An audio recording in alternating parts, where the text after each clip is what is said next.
तर तुमची दुसरं बारी ना बघा आवाज येत पुरी वाट्याने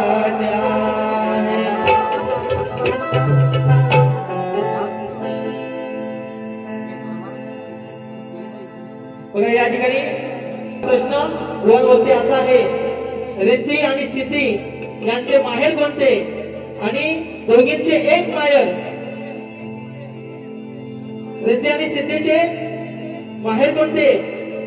मात्र बुवा तुम्ही अनेक उत्तर देता दोघींचे एक माहेर असं या ठिकाणी मला अपेक्षित उत्तर आहे आणि नक्कीच तुम्ही द्या या ठिकाणी माझ्या पदाकडे वळतोय बघा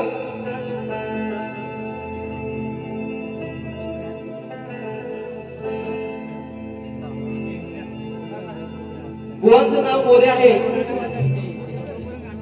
मात्र या ठिकाणी माझं पद हे बुवांना उद्देशित असणार आहे तर माझ्या पदाचा सारांश काय आहे ते मी माझ्या पदाच्या पुढच्या पहिल्या कडव्यामध्ये मी सांगणार आहे तत्पूर्वी पदाला सुरुवात करते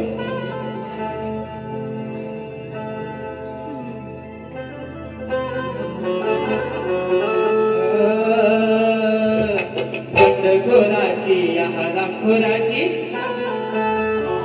बंडखोराची हरामखोराची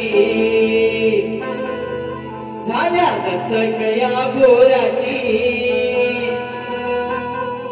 झाल्या दत्तक या बोराची कथा सांगतो या अहो कथा सांगतो या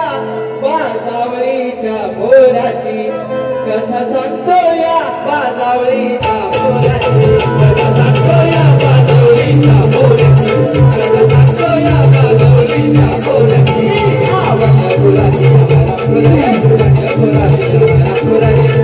बंडखोराची झाल्या दत्तक या बोराची कथा सांगतो या बाजावळीच्या बोराची कथा सांगतो या बाजावळीच्या बोराची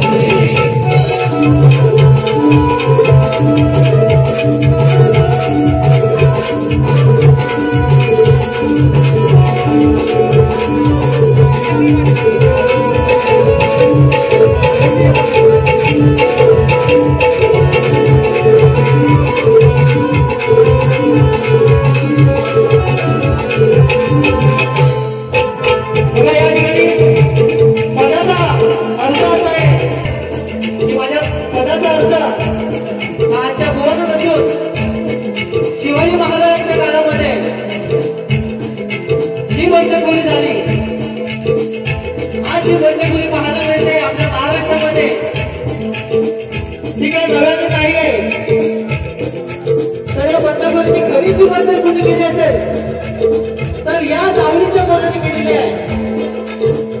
आणि त्यावेळेला छत्रपती शिवाजी महाराजांनी या जावळीच्या पोरांची बंडखोरी केली होती त्या मुलांना गडावरती नेऊन त्यांची तलवारीने मान छाटण्यात आली होती आणि आज अशा प्रकारचं जर शासन असतं तर नक्कीच कोणाची हिंमत या ठिकाणी बंडखोरी करण्याची झाली नसती आणि म्हणून पुढच्या कळवळ बघा काय म्हणायचंय